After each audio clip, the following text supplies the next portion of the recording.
Saudações, indivíduos da inquietude. Aqui o silêncio fala, o inconsciente ganha voz, uma jornada interna no mundo externo. Eu sou o Johnny Amorim e este é Entre o Ser e o Mundo. Antes de começar o episódio de hoje, eu gostaria de corrigir um deslize que eu cometi no episódio anterior. Eu acabei citando Françoise Dolto usando o artigo masculino, gente. Poxa, mas na verdade ela foi uma importante psicanalista francesa, tá? Então vou aproveitar essa oportunidade como um conteúdo extra ao final desse episódio. Eu vou contar um pouco sobre quem foi ela e sua contribuição para a psicologia. Há uma parte de nós que não se mostra, mas age. Algo que escapa ao nosso querer, mas que molda nosso viver. Chamamos isso de inconsciente. Mas o que é, afinal, esse território invisível? Essa instância da psique que parece nos habitar ou nos atravessar? Hoje vamos explorar 4 maneiras de compreender este fenômeno. Freud, Jung, Lacan e Klein. 4 nomes, 4 olhares, 4 maneiras de tocar o que não se vê. Hoje o tema é inconsciente, o saber que não se sabe. Isto posto, agora vamos ao episódio de hoje.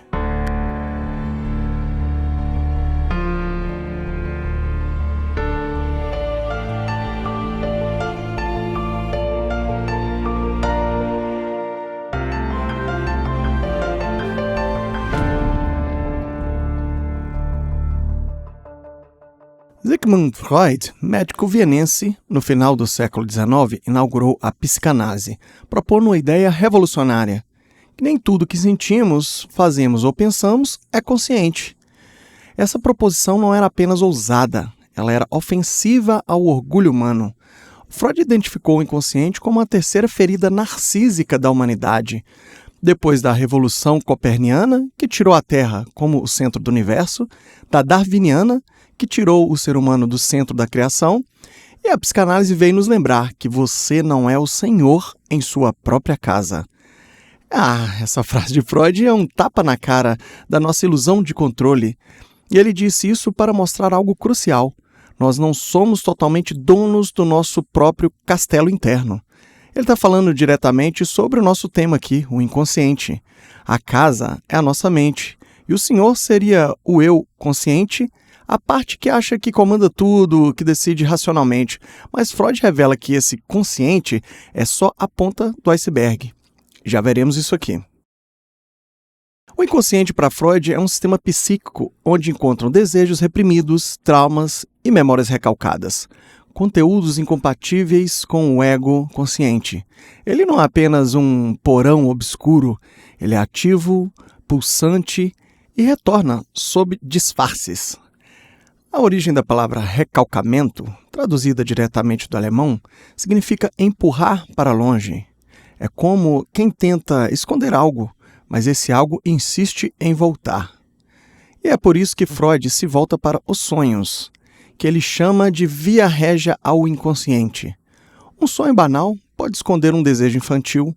Um ato falho de chamar o atual pelo nome do ex pode ser a verdade escapando por um fio de linguagem.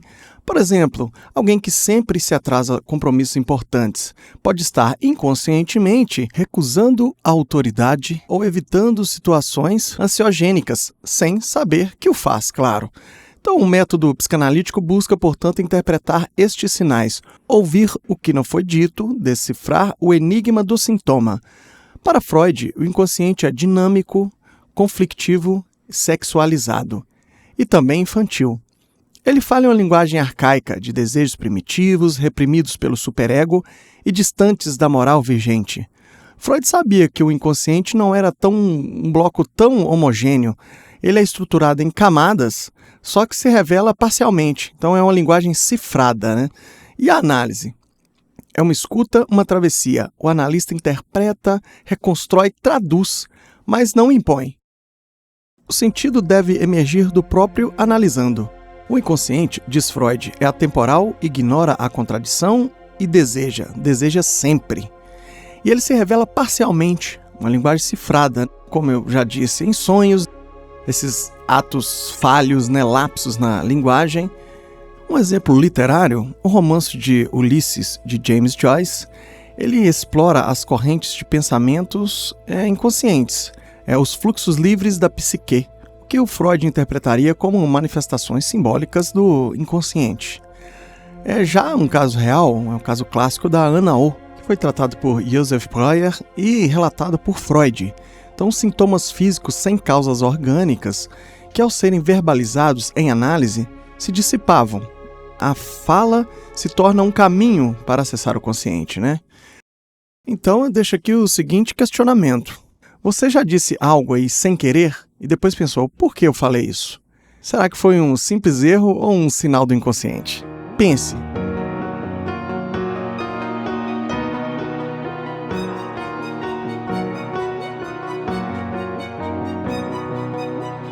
Carl Gustav Jung, inicialmente discípulo de Freud, propôs uma expansão. Se para Freud o inconsciente é pessoal e ligado à repressão, para Jung ele é também o coletivo, simbólico e espiritual. A ruptura entre o Freud e o Jung se deu justamente por esse ponto, porque Jung não via o inconsciente apenas como um reservatório de traumas, ele o compreendia como a fonte de sabedoria arquetípica, contendo formas universais herdadas da experiência humana, os arquétipos. Então, o arquétipo é do grego arch, que é origem, e typos, que é marca. Então, são imagens primordiais, padrões que se repetem nas culturas, mitos, sonhos, religiões. Parecem também contos de fadas, né? Não deixa de ser aí a cultura. Então, tem a figura da mãe, a nutrição e proteção, mas também progressividade. Tem a figura do herói, aquele que enfrenta provas e retorna transformado. Tem a sombra, que é tudo aquilo que negamos em nós. O sábio, que é aquele guia interior. E o trickster, aquele que engana e rompe as ordens. Então essas figuras habitam o inconsciente coletivo e moldam a nossa experiência do mundo, mesmo que nunca tenhamos ouvido estes nomes. Então sonhar com um labirinto, um velho guia, uma criança luminosa, para Jung, isso pode ser a psique tentando equilibrar as forças internas, indicar caminhos, realizar o que ele chamou de individuação, o processo de tornar-se a si mesmo. Isso aqui lembra até um pouquinho Nietzsche, né? Então, para Jung, o inconsciente não é apenas uma ameaça a ser domesticada, mas uma fonte de potência e cura. Seu conceito central é o de individuação, que é o processo de tornar-se a si, mesmo ao integrar os opostos internos. Seria assim, a razão, o instinto, a luz e a sombra, a persona e a essência. Ele descreve assim que o encontro com o consciente é como entrar em um templo escuro, e ali somos confrontados com as imagens que projetamos no mundo, mas sempre estiveram lá dentro de nós. Então a análise junguiana convida o indivíduo a dialogar com seus sonhos, símbolos, imagem, uma espécie de alquimia psíquica. Por isso ele afirma, quem olha para fora, sonha, quem olha para dentro, desperta. É uma frase muito famosa aí dele. E aqui toda essa contextualização, né? Já foi usada em músicas, já foi adaptada de várias formas, mas é muito interessante porque essas figuras habitam o inconsciente coletivo e moldam nossas experiências do mundo. Eu sei que vocês ficaram curiosos aí, então a gente vai destrinchar essas três faces do inconsciente junguiano. O coletivo, o simbólico e o espiritual, mostrando como elas se entrelaçam para formar essa visão que ele teve, essa visão revolucionária da psique. Então, o inconsciente coletivo, a face coletiva do inconsciente, é uma ideia central que diferencia Jung de Freud. Enquanto Freud foca no inconsciente pessoal, nas experiências reprimidas da vida individual, Jung propõe que existe um inconsciente que é compartilhado por toda a humanidade. Esse inconsciente coletivo como uma memória ancestral comum, um reservatório psíquico onde estão arquivados os arquétipos, imagens universais, padrões de pensamentos e comportamentos que surgem em todos os povos, culturas e épocas. Por exemplo, um herói que enfrenta desafios, a figura da mãe protetora, o sábio, o trapaceiro, o trickster, a sombra, os aspectos rejeitados da nossa personalidade. São símbolos que emergem espontaneamente nos sonhos, nos mitos, nos rituais, como eu disse anteriormente. Então, a segunda face, né, que é esse inconsciente simbólico, a linguagem da alma. A face simbólica do inconsciente é a forma como esses conteúdos do inconsciente coletivo se manifestam na psique. Para Jung, o inconsciente não fala em linguagens direta ou racional, mas em símbolos, imagens metafóricas, mitos, sonhos. Então esses símbolos são o modo pelo qual o inconsciente comunica seus conteúdos ao consciente, revelando essas verdades profundas sobre nós mesmos e sobre a vida. Por exemplo, sonhar com a caverna pode simbolizar um mergulho interior, a busca pela origem da própria alma. A água simboliza o inconsciente em si, a renovação, o fluxo da vida. O inconsciente simbólico é, portanto, a linguagem da alma. Entender estes símbolos é como decifrar o código que permite o autoconhecimento e a transformação. Então, a terceira face aqui é o inconsciente espiritual, o caminho da transcendência. Então, a face espiritual do inconsciente conecta o indivíduo a uma dimensão maior, que transcende a simples existência material ou psíquica. Para Jung, o consciente é uma fonte de sabedoria profunda e de sentido, que pode levar o indivíduo a uma experiência de totalidade. O chamado processo de individuação, que é o caminho para se transformar o self pleno, integrado. Então, essa dimensão espiritual não é necessariamente ligada a uma religião específica, mas no sentido existencial de conexão com algo maior, um universo que é simultaneamente interno e externo. Nesta perspectiva, o inconsciente não é apenas um lugar de conflitos e sombras, mas um espaço sagrado onde o sujeito pode encontrar seu verdadeiro centro e abrir para uma transcendência. Então, para a gente não se perder e fazendo um breve resumo, ele via então as faces do inconsciente como coletivo, as memórias ancestrais compartilhadas. Então, exemplo é o herói, a sombra, a mãe arquetípica. O segundo, o simbólico, que é a linguagem da alma, símbolos e imagens que comunicam conteúdos inconscientes por sonhos, mitos, metáforas. O espiritual, fonte de sabedoria e transcendência, o caminho para a individuação. Seria aí a jornada do herói, é a experiência de totalidade. Para ficar ainda mais claro, vamos citar alguns exemplos aqui. Jung analisou diretamente alguns mitos. Por exemplo, a figura do herói dos Os 12 Trabalhos de Hércules representa para ele o processo psíquico de individuação, que é enfrentar desafios para integrar aspectos inconscientes e alcançar a totalidade do ser. Outro exemplo que acontece também no conto da Branca de Neve. Jung via a dinâmica da sombra, que é a madrasta invejosa, a rejeição da feminilidade emergente, o exílio e o retorno transformador. Então, mais um exemplo aqui para eu tentar fechar com chave de ouro aqui para vocês, é um exemplo clínico. É um paciente que sonhava repetidamente com uma ponte quebrada. Jung interpretou como a dificuldade de integrar aspectos de sua personalidade, um convite à travessia psíquica.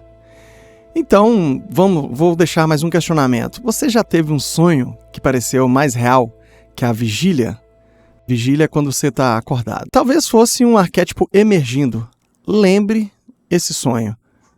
O que ele queria te dizer? Pense.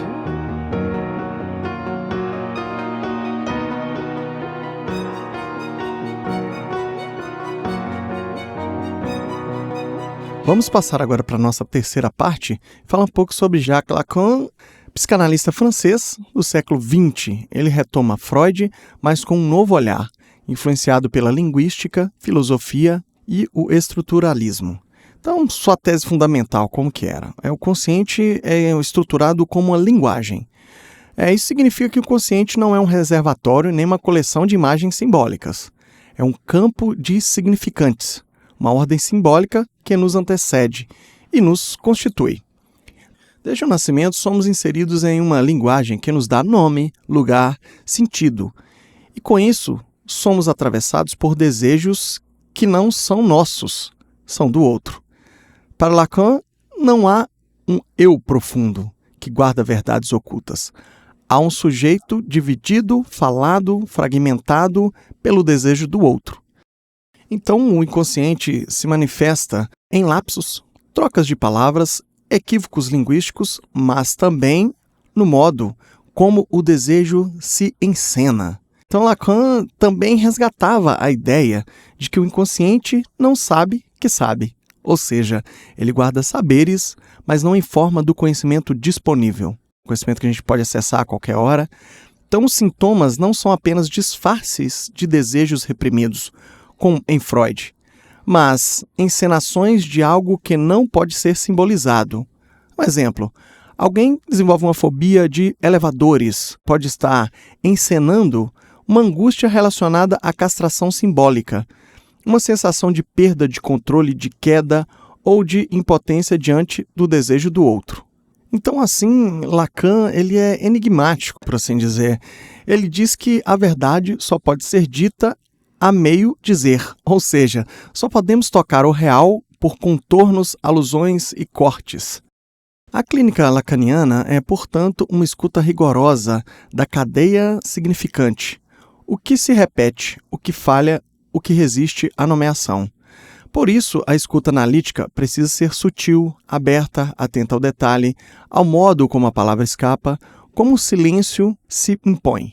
Então, Lacan talvez seja o mais difícil dos três. Realmente, peço para que vocês ouçam aqui, a partir desse ponto, novamente, cada um dos três, né, e possa conseguir absorver a diferença entre cada um deles, apesar que, ao final, eu ainda farei este resumo. Mas ele também, além de ser difícil, ele é mais radical. Para ele, o sujeito não é transparente para si. E a verdade só pode ser dita em meio termo, ao meio dizer.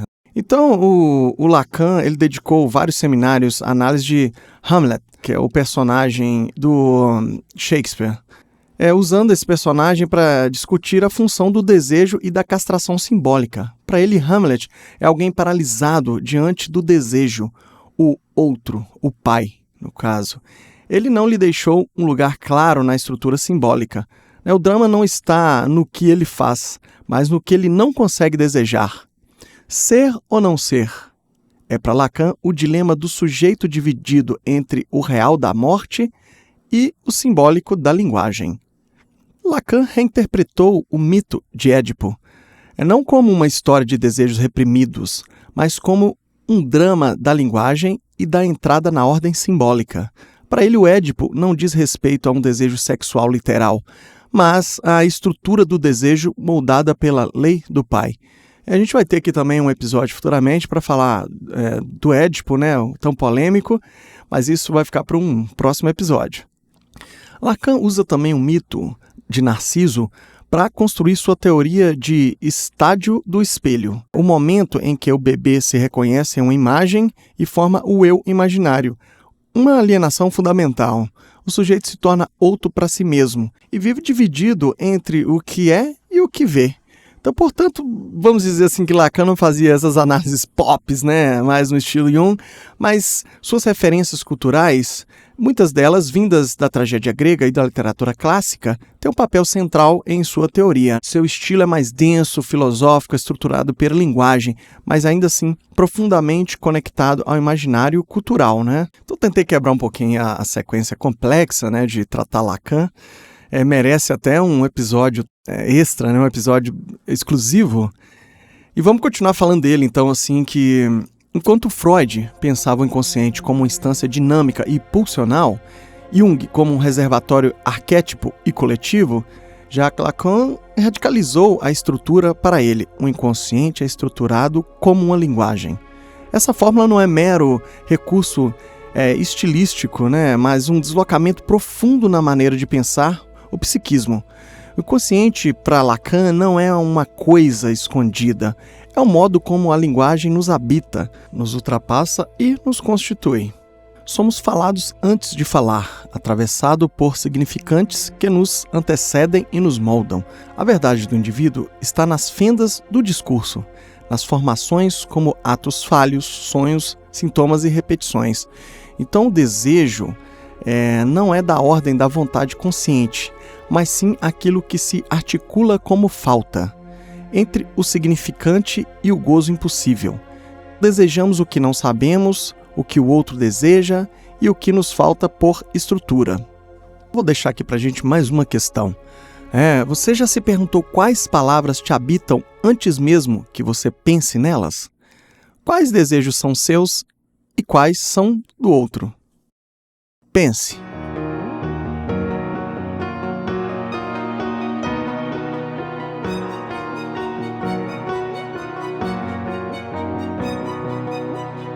Para essa pergunta eu quero comentar. Somos falados antes de falar. O que ele queria dizer com isso? Porque antes da gente nascer, a gente já tem um local, um lugar no mundo, né? Um nome, família, expectativas. Então a gente não entra nesse mundo como uma folha em branco. E a gente é atravessado por significados que já nos antecedem. Por exemplo, assim, o filho, mulher, homem, inteligente, fracassado. Então existem significados que nos moldam.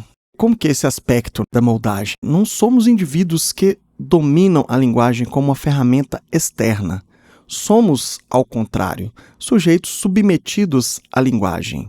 Então, para a ideia dele que o inconsciente é estruturado como uma linguagem, logo, as determinações do inconsciente, aquilo que nos define, são compostas pelos significantes que circulam socialmente e que nos moldam subjetivamente. Então, fazendo aquele bate-bola aqui no estilo Maria Gabriela, não falamos, somos falados. Não escolhemos, somos escolhidos. Não somos senhores, somos o efeito. Como eu havia prometido 4 autores aqui, no caso uma autora, a Melanie Klein, ela propôs uma verdadeira revolução na compreensão do inconsciente, deslocando o foco tradicional da psicanálise freudiana com o que concebia principalmente como o lugar do reprimido, onde pousam desejos, impulsos, memórias excluídas da consciência. Para ela, o inconsciente não é apenas um porão onde esses conteúdos proibidos se escondem, mas é um mundo interno complexo, dinâmico e ativo, constituído por fantasias inconscientes desde os primeiros meses de vida. Então, a visão kleiniana, o inconsciente é essencialmente um espaço psíquico onde as primeiras experiências emocionais do bebê são vividas e organizadas por meio de fantasias inconscientes. Essas fantasias são formas primitivas e espontâneas de interpretar a realidade emocional, e não simples devaneios ou pensamentos voluntários. São processos estruturais que moldam a experiência afetiva e cognitiva do indivíduo, dando sentido às sensações básicas, como fome, prazer, angústia e separação. Então isso significa que, desde muito cedo, o bebê vive uma vida psíquica intensa e complexa, na qual as relações com objetos, principalmente a mãe ou o cuidador, são internalizados e interpretadas internamente como imagens afetivas carregadas de emoção e significado. Essas fantasias inconscientes funcionam como uma espécie de software que organiza a experiência emocional, respondendo a estímulos internos e externos. Elas são o meio do qual o bebê tenta dar sentido ao que sente e percebe ao mesmo tempo, antes do desenvolvimento da linguagem ou da consciência racional. Então, um exemplo é a sensação de fome, não apenas um estímulo fisiológico. Para o bebê, ela é acompanhada por fantasias inconscientes sobre o seio materno, que pode ser percebido como um objeto bom que satisfaz ou um objeto mau que frustra. Essas representações internas afetam o modo como o bebê vivencia o mundo e suas relações. Ela conceitua também o inconsciente como estruturado por 2 posições fundamentais que não correspondem a fases cronológicas fixas, mas sim a modos de funcionamento psíquico que podem coexistir ou alternar-se ao longo da vida. Posição esquizoparanoide. Nessa posição, o inconsciente organiza a experiência dividindo os objetos em bons e maus. O bebê projeta para fora aquilo que é percebido como ameaçador ou frustrante, o mal, enquanto idealiza e internaliza o que lhe faz o prazer, bem, traz segurança, o bom. Essa divisão serve como defesa contra a angústia da aniquilação, permitindo uma sensação de controle. O inconsciente aqui é marcado por fantasias persecutórias e defensivas, que moldam a experiência emocional de forma fragmentada. Então, a segunda posição é a depressiva. Na posição depressiva, o inconsciente reconhece que o objeto bom e mal não são entidades separadas, mas partes integradas de um mesmo objeto. Surge a capacidade da ambivalência, onde os sentimentos opostos coexistem simultaneamente. Isso traz à tona a culpa, o desejo da reparação, pois o bebê percebe que sua agressividade pode causar dano ao objeto amado. O inconsciente nessa posição organiza fantasias que refletem a complexidade e a ambivalência das relações emocionais, configurando uma estrutura psíquica mais integrada e madura. Mais um aspecto da teoria lacaniana é que o inconsciente não é simplesmente um receptáculo passivo de conteúdos reprimidos, mas uma estrutura ativa que organiza a subjetividade por meio de relações internas com objetos parciais. Então, esses objetos parciais são fragmentados, internalizados das figuras parentais, partes que carregam sentimentos específicos como o seio bom, que alimenta, o seio mau, que frustra, a mão acolhedora ou a mão agressiva. Essas internalizações são dinâmicas e conflitantes e formam base para as relações intensas que estruturam o inconsciente. Por meio dessas relações internas, o inconsciente regula a forma como o indivíduo percebe a si mesmo e outro, influenciando profundamente suas emoções, comportamentos e padrões relacionais. Eu vou tentar fazer uma síntese aqui, né? Se for a primeira vez que você está tendo contato com essas teorias, pode parecer um pouco complicado, porque tem a psicanálise ela tem as suas palavras próprias, né? Seus próprios conceitos, então pode ser um pouquinho difícil de entender, mas espero estar te ajudando, pelo menos aí que seja na introdução dessas ideias, você ouvir de repente mais uma vez, ler outros materiais, você pode conseguir aproveitar mais também o episódio, mas se for sua primeira vez, espero que você esteja aproveitando bastante. Então, o inconsciente, segundo Melanie Klein, é menos um arquivo morto de traumas e mais um palco vivo, onde se encenam os primeiros grandes dramas do amor, da raiva, da culpa e da repressão. Compreender essa dimensão nos permite ir além das simples ideias de repressão e mergulhar nas complexas tramas emocionais que nos constituem desde o berço. Então, sem mais perguntas por agora, eu vou fazer o resumo aqui para fixação do que vimos até agora, né? Então, tratamos 4 modos de pensar o inconsciente, né? O tema, o inconsciente, que é complexo, sim, entendo. Quem sabe até futuramente a gente pode abrir mais, né? Falar mais somente sobre um desses autores e mais profundamente. Então, vamos lá. Freud viu o inconsciente como um reino do recalcado, dos desejos infantis e pulsionais, que retomam sob disfarces.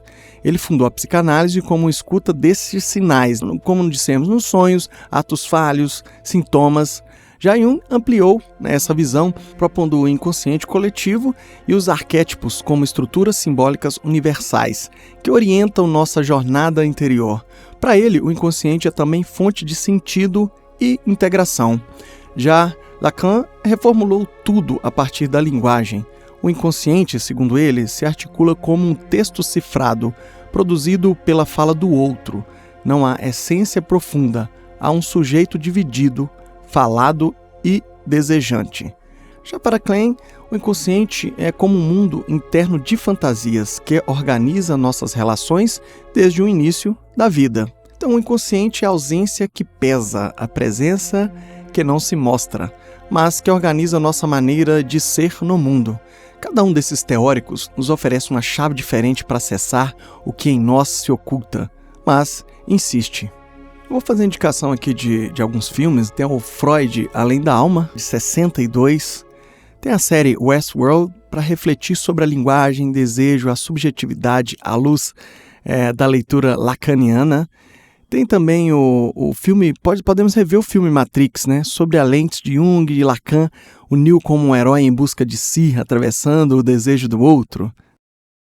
Eu vou falar agora, como prometido, um pouquinho sobre quem foi Françoise Dolto. Ela, a psicanalista francesa, discípula de Freud e contemporânea de Jacques Lacan, foi uma das primeiras teóricas e clínicas a defender com firmeza que a criança não é um ser passivo, mas um sujeito psíquico desde o nascimento. Para ela, a criança possui uma vida inconsciente rica e estruturada, com desejos, conflitos e angústias. Seu pensamento rompe com a ideia de que a infância seria uma fase puramente biológica, ou que os bebês seriam seres sem linguagem ou consciência. Então, a criança fala até mesmo sem palavras, ela fala desde sempre, mesmo antes de ter acesso à linguagem verbal. Ela se expressa por meio do corpo, de gestos, de emoções. Portanto, para Dolto, fundamental é que o adulto escute e interprete estes sinais como formas legítimas de comunicação. Então, para ela, sim, a criança é um sujeito desde o nascimento. O inconsciente fala através do corpo e dos sintomas. A palavra liberta e transforma. O corpo é a imagem do consciente e lugar de expressão psíquica, e escutar a criança é um ato clínico e ético. Dalton foi especialista, uma das pioneiras em psicanálise de criança, desenvolveu importante experiência em clínica e foi reconhecida pela eficácia do seu trabalho. Popularizou o conhecimento teórico, sobretudo por meio da rádio, acerca de vários temas, dentre os quais a separação dos pais. Chamou atenção para o sofrimento da criança ligado ao não dito, à falta de verdade e ainda justificados como sendo para o bem da criança. Este episódio ficou um pouquinho longo, eu ainda não sei o perfil de vocês, se preferem episódios menores, mais específicos ou maiores, mas é isso aí, pessoal. Lembre-se que entre o ser e o mundo sempre haverá espaço para pensar, questionar e se transformar. Até o próximo episódio.